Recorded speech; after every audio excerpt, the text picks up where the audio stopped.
The usual reason for a tuition fee increase is yung inflation natin and the rising cost of operations talaga, yung utilities, the basic commodities. Ilang pribadong paaralan mula sa basic hanggang sa higher education ang nag-apply para taasan ang matrikula sa susunod na school year ayon sa Coordinating Council of Private Educational Associations of the Philippines o COCOPEA. Ito ang kinumpirma ng COCOPEA kung saan anila ang iba rito ay long overdue na ang tuition fee hikes dahil huling nag-apply sila ay bago pa magkapandemya.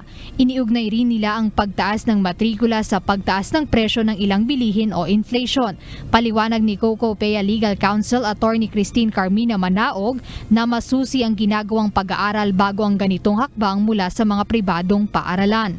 And yung ganitong application for tuition fee increase naman, hindi yan basta-basta na ina-apply ng schools. Inaaral nila yan, no? And as much as possible, hanggang sa kaya ng private schools na hindi magtaas, hindi talaga nag-tuition fee increase agad-agad. Aniya ito rin ay para matugunan ng inflation at economic difficulties kaya hindi rin talaga maiwasan ang tuition hike na 3% hanggang 12% depende sa rehiyon o lugar sa bansa. The teachers and school employees also rely on the schools, no, for their daily living. So, if hindi kami if hindi mag-a-adjust ang schools, mapapag-iwanan yung salaries ng ating mga school employees and sila rin mismo hindi makakatustos ng kanilang pang-araw-araw na gastusin.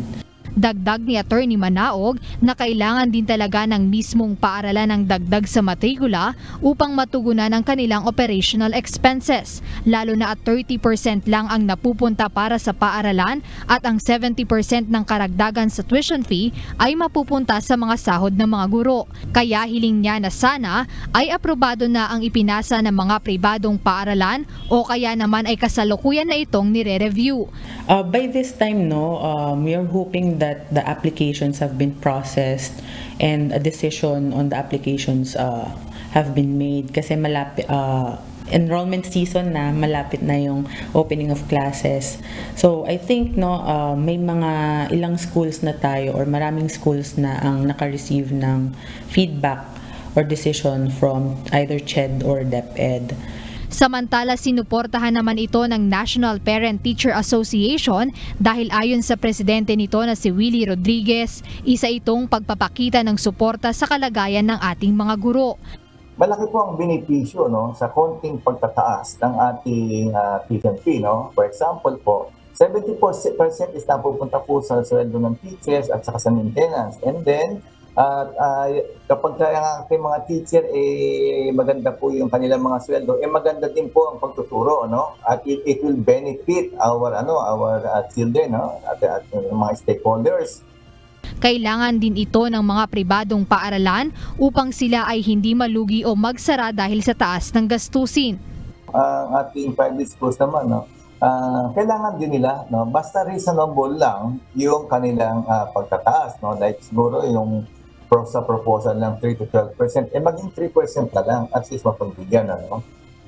Siniguro naman ng mga pribadong paaralan na ang pagtataas nila sa matrikula ay babalik sa mga mag-aaral sa pamamagitan ng mas dekalidad na serbisyo pagdating sa pagtuturo. Sadyang kailangan lang din talagaan nilang makasabay sa pataas na gastusin sa operasyon ng paaralan, lalo't sila ay umaasa lang sa ibinabayad ng mga mag-aaral. Jed Neresina, UNTV News and Rescue. Diyos ang aming sandigan, serbisyo publiko ang aming pinahahalagahan.